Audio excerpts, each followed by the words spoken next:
দেশের পূর্বাঞ্চলের সাম্প্রতিক বন্যায় ক্ষতির পরিমাণ ছাড়িয়েছে 14,500 কোটি টাকা। সবচেয়ে বেশি আর্থিক ক্ষতি হয়েছে নোয়াখালী জেলায়। রোববার রাজধানীর সিপিডি কার্যালয়ে এক সংবাদ সম্মেলনে এসব তথ্য জানায় Centre for Policy Dialogue CPD. এছাড়া বন্যা কবলিত এলাকাগুলোতে ত্রাণ বিতরণেও সমন্বয়হীনতা ছিল বলে অভিযোগ জানিয়েছে সংস্থাটি। জাতিসংঘের মানবিক বিষয়ক সমন্বয় অফিসের তথ্য মতে দেশে গত মে থেকে আগস্ট পর্যন্ত প্রাকৃতিক দুর্যোগে 1,83,00,000 মানুষ ক্ষতিগ্রস্ত হয়েছে। এসব দুর্যোগের মধ্যে ছিল ঘূর্ণিঝড় ও বন্যা। ক্রমাগত ভারী বৃষ্টিপাত ও উজান থেকে আসা পানির প্রভাবে গেল 19 আগস্ট শুরু হওয়া বন্যায় দেশের পূর্বাঞ্চলের 11 জেলা ক্ষতিগ্রস্ত হয়। সেন্টার ফর পলিসি ডায়ালগ সিপিডির সংবাদ সম্মেলনে জানানো হয়, কুমিল্লা, ফেনী, নোয়াখালী, সিলেট, মৌলভীবাজার সহ দক্ষিণ পূর্বাঞ্চলের বন্যায় 14,421 কোটি টাকার ক্ষয়ক্ষতি হয়েছে। এই ক্ষতির পরিমাণ চলতি অর্থবছরের জাতীয় বাজেটের 1.81%। 14,000 কোটি টাকার উপরে যে ক্ষতিটা, এটা কিন্তু জিডিপির আকারেও কম না। সেটা প্রায় আমাদের চলতি অর্থ বছরের 2025 অর্থ বছরের 0.29% মতো। এমনিতেই সীমিত সম্পদ, তার উপরে এই ধরনের প্রাকৃতিক দুর্যোগের কারণে আমাদের একটা বাড়তি খরচ হয়। সিপিডির বক্তারা জানান, বন্যায় ত্রাণ বিতরণেও সমন্বয়হীনতা খুঁজে পাওয়া গেছে। কোনো ব্যক্তি একাধিকবার ত্রাণ পেয়েছেন, আবার অনেকেই পাননি। এছাড়া অনেকেই ত্রাণ সামগ্রী বিক্রি করে দিয়েছেন বলেও জানায় সিপিডি। এবার ব্যক্তি খাতে বেশি ক্ষতি হয়েছে সরকারি খাতের চেয়ে। অর্থাৎ ব্যক্তি খাতের ভিতরে যদি আমি বাসাবাড়ি, কৃষি এবং শিল্প প্রতিষ্ঠানগুলো যদি ধরি এবং বাকিগুলো যদি সরকারি খাতের বিনিয়োগের কথা চিন্তা করি, তাহলে আমি দেখতে পাচ্ছি 53% ক্ষতি হয়েছে হলো বেসরকারি খাতে এবং 47% হয়েছে হলো সরকারি খাতে। সিপিডির প্রতিবেদন বলছে, পূর্বাঞ্চলের এই বন্যায় সামগ্রিকভাবে মোট ক্ষয়ক্ষতির 53% হয়েছে বেসরকারি খাতে। বন্যায় কৃষি ও বন সবচেয়ে বেশি ক্ষতিগ্রস্ত হয়েছে। এই দুই খাতে ক্ষতির পরিমাণ 5,169 কোটি টাকা। যারা তারা পান। Amirul Islam, independent news, Dhaka. আবারও বড় পতন দেশের দুই শেয়ার বাজারে। সপ্তাহের প্রথম কার্যদিবসে ডিএসসির প্রধান সূচক কমেছে প্রায় 84 পয়েন্ট। লেনদেন হয় 368 কোটি 18 লাখ টাকার শেয়ার। অন্যদিকে চট্টগ্রাম স্টক এক্সচেঞ্জের সার্বিক সূচক কমেছে 104.52 পয়েন্ট। এদিকে দরপতনের প্রতিবাদে নিয়ন্ত্রক সংস্থা বিএসইসির সামনে বিক্ষোভ করেছেন সাধারণ বিনিয়োগকারীরা। রোববার লেনদেনের শুরুতেই বাড়তে থাকে ঢাকা স্টকের সূচক। প্রথম 10 মিনিটে প্রধান সূচক বাড়ে 33 পয়েন্ট। তবে দিন শেষে ডিএসইএক্স সূচক 83.80 পয়েন্ট কমে অবস্থান করছে 5,378 পয়েন্টে। ডিএসইতে লেনদেন হয় 368 কোটি টাকা। আগের দিনের চেয়ে লেনদেন বেড়েছে 53 কোটি টাকা। ডিএসইতে হাত বদলে অংশ নেওয়া 392টি কোম্পানি ও মিউচুয়াল ফান্ডের মধ্যে দর বেড়েছে 180টির, কমেছে 156টির এবং অপরিবর্তিত রয়েছে 56টির প্রতিষ্ঠানের শেয়ার দর। এদিকে দরপতনে ক্ষুব্ধ বিনিয়োগকারীরা নিয়ন্ত্রক সংস্থা বিএসইসির সামনে বিক্ষোভ করেন। এ সময় বিএসইসির চেয়ারম্যানের পদত্যাগের দাবি জানান তারা। বাইব্যাক আইন প্রণয়ন করা, সেই সিস্টেমটা হলেও ইস্যু মূল্যের নিচে যে সমস্ত কোম্পানি শেয়ার অবস্থান করতেছে ওই রেটে তাদেরকে বাইব্যাক করতে হবে, এর কোনো বিকল্প নেই। আমাদের একটাই দাবি, এই রাশেদ মাকসুদ উনি মানবতা বিরোধী এবং স্বৈরাচারের ফেতারটাকে অতি বিলম্বে এখান থেকে পদত্যাগ করতে হবে।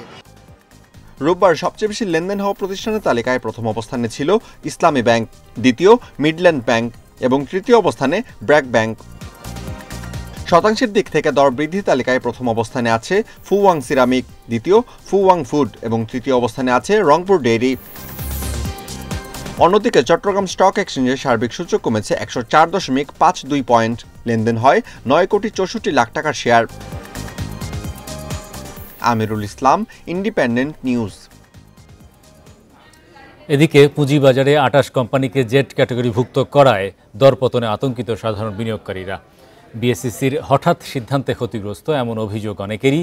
বিশেষজ্ঞদের মতে নিম্নমানের কোম্পানিকে রাজনৈতিক তোষণে এই দুরবস্থা। তালিকাভুক্তির ক্ষেত্রে নিয়ন্ত্রক সংস্থা ও ডিএসসিস আরও দায়িত্বশীল হওয়ার পরামর্শ তাদের।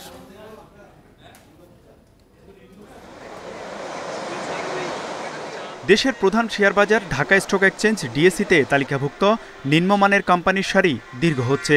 লভ্যাংশ না দেয়ায় গত ২৬ সেপ্টেম্বর নিয়ন্ত্রক সংস্থার নির্দেশে নতুন ২৮ কোম্পানিকে জেড শ্রেণীভুক্ত করে ডিএসই।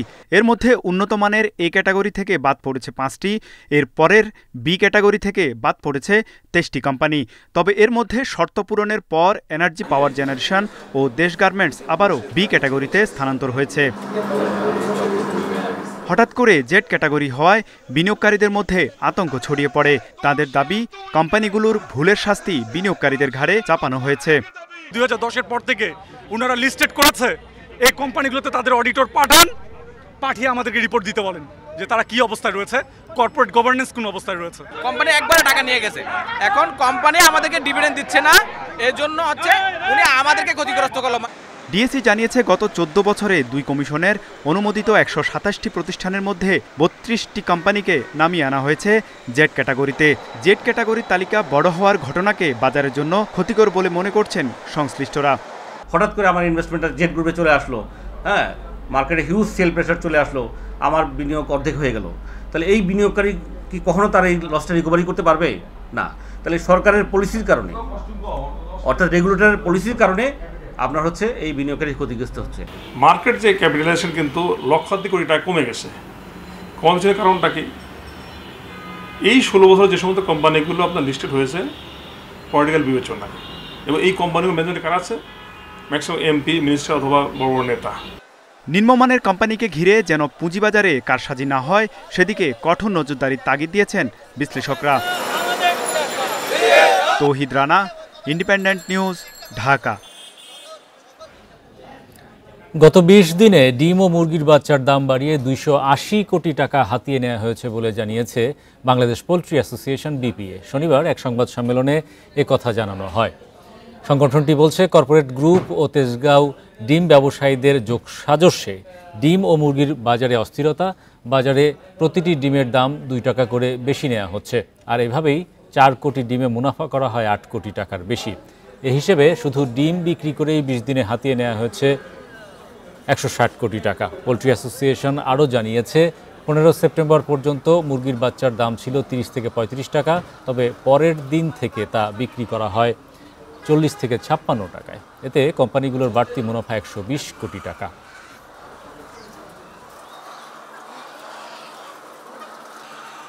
কর্পোরেট গ্রুপগুলো তারা সেই দামে বিক্রয় করেনি, তারা স্বীকার করেছেন 11 টাকা 1 পয়সা, যেহেতু উৎপাদক পর্যায়ে সরকার দাম বেঁধে দিয়েছে 10 টাকা 58 পয়সা, কিন্তু তারা বিক্রি করেছেন, স্বীকার করছেন তারা 11 টাকা 1 পয়সা, কিন্তু তারা বিক্রি করেছেন 11 টাকা 80 পয়সা থেকে 12 টাকা 50 পয়সা। এটা হলো প্রতারণা করেছেন জনগণের সাথে এবং আমাদের প্রান্তিক খামারিদের সাথে। সামগ্রিকভাবে বাংলাদেশে ব্যবসার পরিবেশের অবনতি হয়েছে। আন্তর্জাতিক বাণিজ্যে বাংলাদেশের অবস্থান 4র্থ সারিতে বলে জানিয়েছে বিশ্বব্যাংক। এক্ষেত্রে বাংলাদেশের স্কোর 100-র মধ্যে 53.86 পয়েন্ট। বিশ্বব্যাংকের বিজনেস রেডি বিষয়ক এক প্রতিবেদনে এসব তথ্য উঠে এসেছে। প্রতিবেদনে বলা হয়, আন্তর্জাতিক বাণিজ্যে বাংলাদেশে 100-র মধ্যে আইনি কাঠামোতে 51.56 পয়েন্ট পেয়েছে। এর অর্থ হলো, আন্তর্জাতিক বাণিজ্যের জন্য প্রয়োজনীয় আইন, সরকারি সেবা ও পরিচালনাগত সমস্যা আছে। সে কারণে বিদেশি বিনিয়োগকারীরা যেমন বাংলাদেশে আসতে খুব একটা আগ্রহ দেখান না। সবচেয়ে খারাপ অবস্থানে রয়েছে দেশের বিরোধ নিষ্পত্তি। এই শ্রেণীতে বাংলাদেশ 41.90 পয়েন্ট নিয়ে একদম নিচের সারিতে অবস্থান করছে।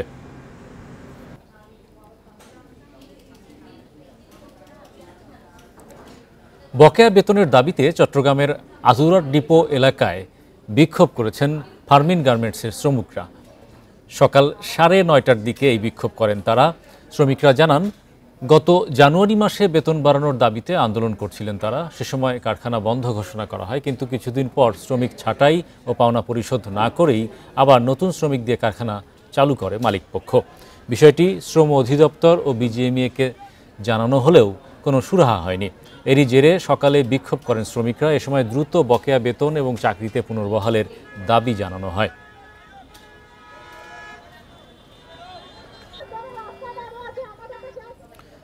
যশোরের ভবদহ অঞ্চলে পানি জমে থাকা সারা বছরই, আর বর্ষা মৌসুমে তা আরও বেড়ে যায়। এবছর টানা বৃষ্টিতে সৃষ্ট জলাবদ্ধতায় 12,000 মাছের ঘের ভেসে গেছে। এতে মোটা অঙ্কের লোকসানের মুখে পড়েছেন চাষিরা।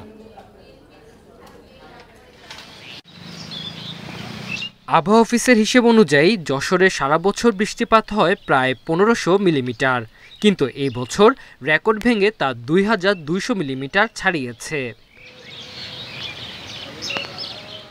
অতিবৃষ্টিতে ভবদহ অঞ্চলে যশোরের মনিরামপুর, কেশবপুর ও অভয়নগর উপজেলার প্রায় 12,000 মাছের ঘের ভেসে গেছে। আমার 14 বিঘা মতো ঘেরের চাষ এবছর, প্রায় 3 লাখ মতো পাবদা মাছ। খুব শোচনীয় অবস্থা। এবছর এত পরিমাণ বৃষ্টি হঠাৎ করে আমরা কল্পনা করতে পারিনি। সমস্ত ঘেরের মনে করেন কোনো জায়গায় এক টুকরো মাটি দেখা যাচ্ছে না, সব নেটের পরে রয়েছে। বাড়ি পানি উঠে গেছে, বাড়ির তো ব্যাপক ক্ষয়ক্ষতি হয়েছে। বাড়ির আশেপাশে যেসব বাগান জিনিসপাতি তা তো সব নষ্ট হয়ে গেছে। মৎস্য বিভাগ বলছে মাছের ঘের ভেসে যাওয়ায় 210 কোটি টাকার ক্ষতির মুখে পড়েছেন প্রায় 5000 মাছ চাষি। ঘেরগুলি ভেসে যাওয়ার কারণে ওইখানে যে ঘেরের চিংড়ি ছিল, সাদা মাছ ছিল, এগুলি অন্যান্য প্লাবন ভূমিগুলিতে ছড়িয়ে পড়েছে এবং এই ছড়িয়ে পড়ার কারণে এরা চাষিরা খুব ক্ষতিগ্রস্ত হয়েছে। আমরা প্রাথমিকভাবে এখন পর্যন্ত যে হিসাব পেয়েছি তাতে প্রায় 210 কোটি টাকার মতো মাছ এবং অবকাঠামোগত ক্ষয়ক্ষতি হয়েছে। সংশ্লিষ্ট দপ্তরগুলোর সমন্বয়হীনতার কারণে ভবদহ অঞ্চলের সমস্যার সমাধান হয়নি আজও, অভিযোগ ভুক্তভোগীদের। সরকার বিভিন্ন সময় বিভিন্ন প্রজেক্ট হাতে নিয়েছে, কিন্তু সে সরকার প্রজেক্টটা কিন্তু ঠিকমতো কখনোই করতে পারে নাই, যে কারণে আমাদের এই মূলত সমস্যা। ভবদহ অঞ্চলে সেচের মাধ্যমে পানি নিষ্কাশনের পাইলট প্রকল্পটিও পূর্ণতা পায়নি এখনো। Independent news. সঠিকভাবে মাংস সংরক্ষণ ও পরিষ্কার না করার অভিযোগে সিলেটে সুলতানস ডাইনকে 30,000 টাকা জরিমানা করা হয়েছে। দুপুরে রেস্টুরেন্টটির জিন্দাবাজার শাখায় অভিযান চালায় ভোক্তা অধিকার ও নিরাপদ খাদ্য অধিদপ্তর কর্তৃপক্ষ। পরে ভোক্তা অধিকারের সহকারী পরিচালক জানান, সুলতানস ডাইনের যেখানে মাংস সংরক্ষণ করা হয় সেখানে জেনারেটর নেই, এতে সঠিকভাবে মাংস সংরক্ষণ হয় না। এছাড়া কেটে রাখা মাংস পরিষ্কারের পদ্ধতিও সঠিক নয়। এসব অভিযোগে রেস্টুরেন্ট কর্তৃপক্ষকে 30,000 টাকা জরিমানা করা হয়। একই সঙ্গে আগামী 5 দিনের মধ্যে মাংস কেনার রসিদ সহ অন্যান্য কাগজপত্র ঠিক করারও নির্দেশনা দেওয়া হয়।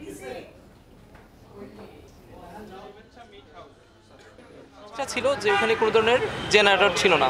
দেখা যায় অনেক সময় লোডশেডিং হতে পারে বা মেনটেন্যান্সের কারণে অনেক সময় 2-3 ঘন্টা কারেন্ট না থাকতে পারে, সেক্ষেত্রে মাংসের যে কোয়ালিটিটা সেটা খারাপ হয়ে যেতে পারে। মাটনগুলো যেগুলো পরিষ্কার করছেন বা ধুচ্ছেন, এইগুলোতে দেখা যাচ্ছে ওনার বাঁশের ছাদযুক্ত ব্যবহার করছেন, যেটা শুধু কোনো ফুড গ্রেড নেই, বা এগুলোতে বাঁশের যে ফালিগুলো এগুলো খাবারের সাথে চলে যেতে পারে।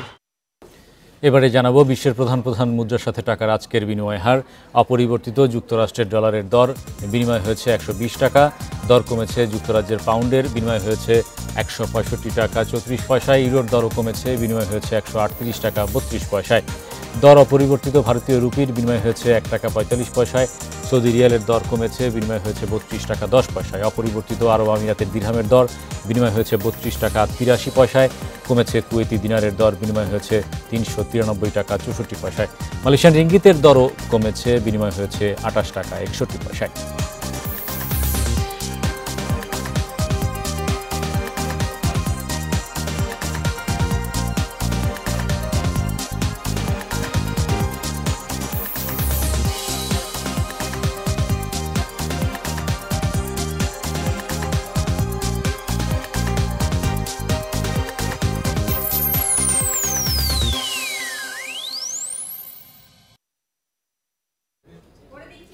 এই ছিল আজকের অর্থনীতি সারাদিনে। ইন্ডিপেন্ডেন্ট টেলিভিশনের সব খবর বিস্তারিত জানতে চোখ রাখুন ফেসবুক, ইউটিউব এবং এক্সে। আমন্ত্রণ আমাদের পরের আয়োজনে।